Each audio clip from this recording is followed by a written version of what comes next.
नमस्कार दोस्तों, आपके अपने YouTube channel PAT with Sachin में फिर से आपका स्वागत है। जैसा कि अभी हम ये सारे वीडियो में देख रहे हैं प्रीवियस आए हुए प्रश्न पत्रों के क्वेश्चन। तो आज हम देखने वाले हैं 2025 का 10th क्लास का विज्ञान का पेपर, जिसमें क्या क्या आया था और उनको कैसे हल करना है। जैसे कि मैंने अभी एक वीडियो और बनाया था और उसमें जो है ऑब्जेक्टिव पोर्शन था। ऑब्जेक्टिव पोर्शन में मैंने बहुत सारी चीज़ बताया था कैसे उनको हल करना है, और आज हम देखेंगे रिक्त स्थान से बहुत सारे क्वेश्चन आंसर। तो चलिए दोस्तों, आप मेरे साथ बने रहिए, और मेरे यूट्यूब चैनल में नए हो तो आप मेरे चैनल को सब्सक्राइब जरूर कर लें, ताकि अगला वीडियो जो आएगा वो आपको मिलते रहेगा। और मैं आपको विश्वास दिलाता हूँ कि मैं आपको 4 साल के पेपर यहाँ पर सॉल्व करवाने वाला हूँ, और इन्हीं से सारे प्रश्न आएंगे। तो ठीक है, बढ़ते हैं अब आगे हम।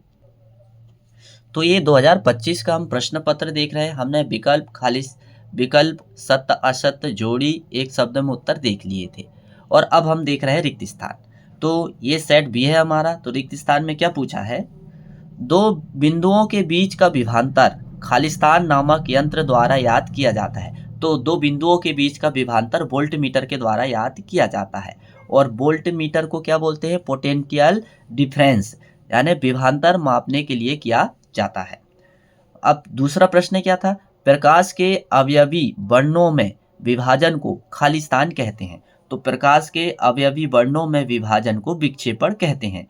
जैसे सफेद प्रकाश 7 रंगों में टूटना विक्षेपण कहलाता है। तो आपने इंद्रधनुष तो देखे ही होंगे, तो इंद्रधनुष में यह क्रिया होती है। अब इसके बाद में प्रश्न हमारा जो है तीसरा है, और तीसरा प्रश्न क्या है, किसी दर्पण में आप चाहे किसी दर्पण में आप चाहे कितनी ही दूरी पर खड़े हैं, आपका प्रतिबिंब सदैव सीधा प्रतीत होता है। संभवतः दर्पण खालिस्तान दर्पण कहलाता है। तो ऐसा आपको दर्पण बताना है कि आप यदि खड़े होते हैं तो आपका प्रतिबिंब सीधा ही बनेगा। तो ऐसा दर्पण उत्तल होता है, सीधा और आभासी प्रतिबिंब इसमें बनता है। अब हम देखते हैं चौथा प्रश्न क्या दिया हमारा। चौथा प्रश्न दिया है, डीएनए का वह भाग जिसमें किसी प्रोटीन संश्लेषण के लिए सूचना होती है, उस प्रोटीन का खालिस्तान कहलाता है। तो उस प्रोटीन का वो क्या कहलाता है, जीन कहलाता है। अब इसके बाद में खालिस्तान में अलैंगिक जनन मुकुलन द्वारा होता है। तो हाइड्रिया हाइड्रिया में अलैंगिक जनन होता तो है, लेकिन मुकुलन के द्वारा होता है। इसके बाद में पांचवा क्या पूछा है, लास्ट खालिस्तान जो है वो क्या पूछा गया है कि खालिस्तान ग्रंथि द्वारा वृद्धि हार्मोन्स का स्राव होता है। तो पीयूष ग्रंथि के द्वारा वृद्धि हार्मोन्स का स्राव होता है। इसे पिट्यूटरी ग्रंथि भी कहते हैं। इसे मास्टर ग्लैंड के नाम से भी जाना जाता है। यह वृद्धि हार्मोन्स को क्या करती है, स्रावित करती है। अब ये हमने देखे रिक्त स्थान, हम देखेंगे अब क्वेश्चन आंसर। और आज का अपना पहला प्रश्न है, और पहला प्रश्न में क्या पूछा गया है, तारे क्यों टिमटिमाते हैं, कारण लिखिए। हम आसमान में देखते हैं रात के समय में, तो तारे क्यों टिमटिमाते हैं, उसका कारण हमें बताना है। तो देखिए, मैंने आपको बहुत अच्छे से समझाया उसका कारण। तो आप देखिए, क्योंकि उनका प्रकाश पृथ्वी के वायुमंडल की विभिन्न परतों से होकर गुजरता है। वायुमंडल की परतों का घनत्व लगातार बदलता रहता है, जिसे प्रकाश का आवर्तन बदलता रहता है, और इसी कारण जो है तारे टिमटिमाते हैं। अब अथवा में क्या प्रश्न दिया था कि समान नेत्र 25 सेंटीमीटर से निकट रखी वस्तु को सुस्पष्ट क्यों नहीं देख पाते हैं, कारण लिखिए। तो उसका क्या कारण है, 25 सेंटीमीटर से कम दूरी पर रखी वस्तुओं के लिए नेत्र लेंस की वक्रता पर्याप्त नहीं बढ़ पाती, इसलिए वस्तु का स्पष्ट प्रतिबिंब रेटिना पर नहीं बनता है। तो यही कारण है कि समान नेत्र 25 सेंटीमीटर से निकट रखी वस्तुओं को सुस्पष्ट नहीं देख पाते हैं। क्वेश्चन नंबर 8 में क्या दिया है, विद्युत धारा को परिभाषित कीजिए। तो पहले विद्युत धारा की परिभाषा लिखना है, एवं इसकी मात्रक लिखिए, इसका मात्रक भी लिखना है। तो सबसे पहले देखते हैं विद्युत धारा। तो हम देख रहे थे विद्युत धारा की परिभाषा। विद्युत धारा की परिभाषा क्या है? विद्युत धारा वह राशि है जो प्रति सेकंड किसी चालक के अनुप्रस्थ काट से होकर प्रभावित होने वाले आवेश की मात्रा को दर्शाती है। ऐसी धारा क्या कहलाती है? विद्युत धारा। और विद्युत धारा को किससे नापा जाता है? उसका मात्रक क्या है? एम्पियर है। क्या उसका मात्रक? एम्पियर। और फिर इसके बाद में क्या पूछा है? विभवांतर को परिभाषित कीजिए एवं उसका मात्रक लिखिए। तो विभवांतर का एसआई मात्रक वोल्ट होता है, V बराबर W/Q। अब हम देखेंगे प्रश्न नंबर 9 में क्या दिया है?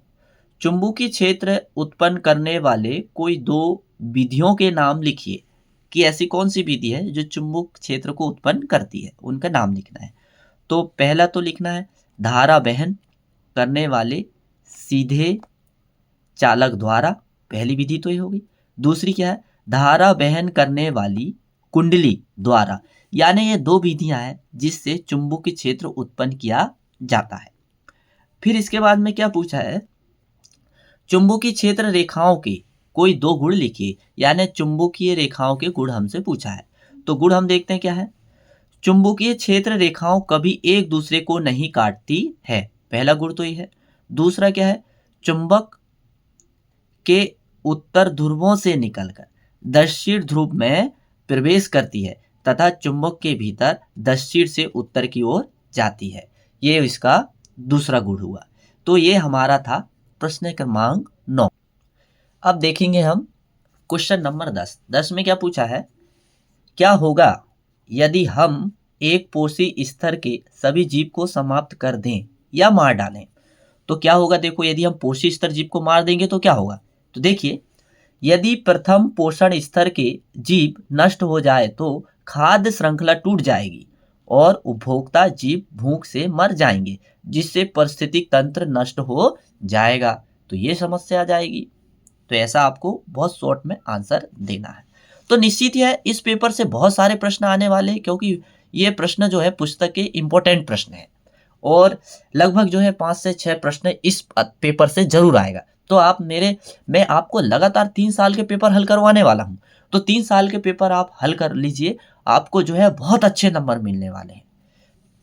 तो अब हम देखेंगे अथवा में क्या दिया है। ओजोन क्या है? सब लोग जानते हैं आप, ओजोन एक परत है जो सूर्य से आने वाली पराबैंगनी किरणों को रोकती है। फिर भी एवं यह परितंत्र को किस प्रकार प्रभावित करता है, लिखिए।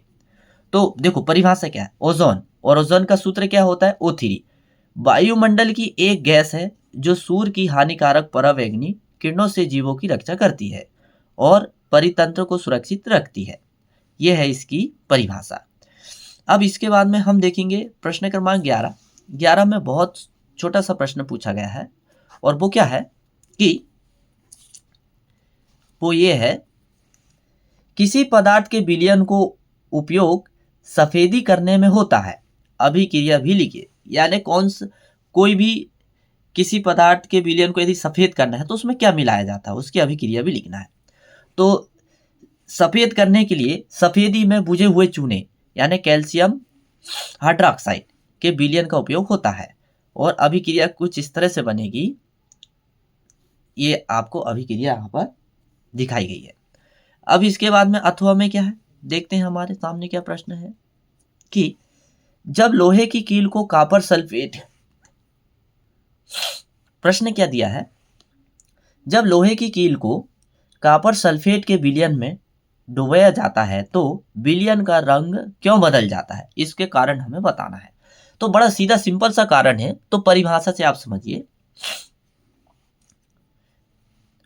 क्योंकि लोहा तांबे से अधिक क्रियाशील होता है, इसलिए लोहा तांबे को विस्थापित कर देता है, जिससे विलयन का रंग कैसा हो जाता है, बदल जाता है। ये इसका मेन कारण है, इसमें कोई ऐसा लॉजिक नहीं है। ये धातु की क्रियाएं। अब इसके बाद में हमारे सामने जो है 12वां प्रश्न है और 12वां प्रश्न बहुत अच्छे से समझिए आप, बहुत सिंपल और सरल प्रश्न है और जरूरी नहीं है 10वीं क्लास में आता है, ये सभी में आता है। क्या पूछा है? आप अम्ल एवं क्षार की पहचान कैसे करेंगे कि ये अम्ल है या क्षार है। ऐसे तो अम्ल और क्षार की आप पहचान बहुत आसानी से कर लेते हैं, ये अम्ल खट्टा होता है और बहुत सारी और विधि है, फिर भी हम देख लेते हैं। तो कैसे करेंगे, कोई दो विधियों के नाम लिखिए। तो सबसे पहले तो लिटमस पत्र के द्वारा याद किया जाता है। तो हम पहली विधि देखते हैं। अम्ल नीले लिटमस को क्या कर देते हैं, लाल कर देते हैं। और दूसरी विधि क्या है, क्षार जो है लाल लिटमस को नीला कर देता है। तो इससे हमें पता चल जाता है कि जो लिटमस पेपर को लाल कर रहा है वो क्या है, अम्ल है, और जो लिटमस पेपर को नीला कर रहा है वो क्या है, क्षार है। अब यहाँ पर पीएच मान के द्वारा भी पहचान लेते हैं।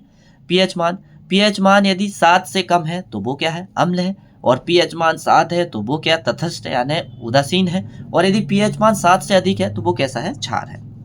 अब यहाँ पर क्या दिया है, उदासीनीकरण अभिक्रिया को परिभाषित कीजिए और एक उदाहरण भी लिखिए। उदासीनीकरण क्या होता है इसके बारे में पूछा गया है। तो ये मेरा वीडियो आपको कैसा लगा, आप मुझे कमेंट्स करके ज़रूर बताइएगा। और अभी ये पेपर पूरा ख़त्म नहीं हुआ है, जब इसका तीसरा पार्ट जब आएगा तो हम पूरा पेपर को हल करेंगे। और मैं आपको विश्वास दिलाता हूँ कि इस पेपर से मैंने बहुत अच्छे से इसे डिफाइन किया हूँ, बहुत अच्छे से आंसर इसमें लिखा हूँ और आपको समझाने का प्रयास कर रहा हूँ। आप ये मेरे जो वीडियो है, आप ये पूरे पार्ट से इसके ज़रूर देखें, आपको निश्चित ही है इसमें से काफ़ी प्रश्न आने वाले हैं। तो मेरा वीडियो यदि आपको पसंद आए तो आप लाइक, शेयर और सब्सक्राइब ज़रूर करिएगा। और मेरा वीडियो देखने के लिए बहुत बहुत आपको धन्यवाद।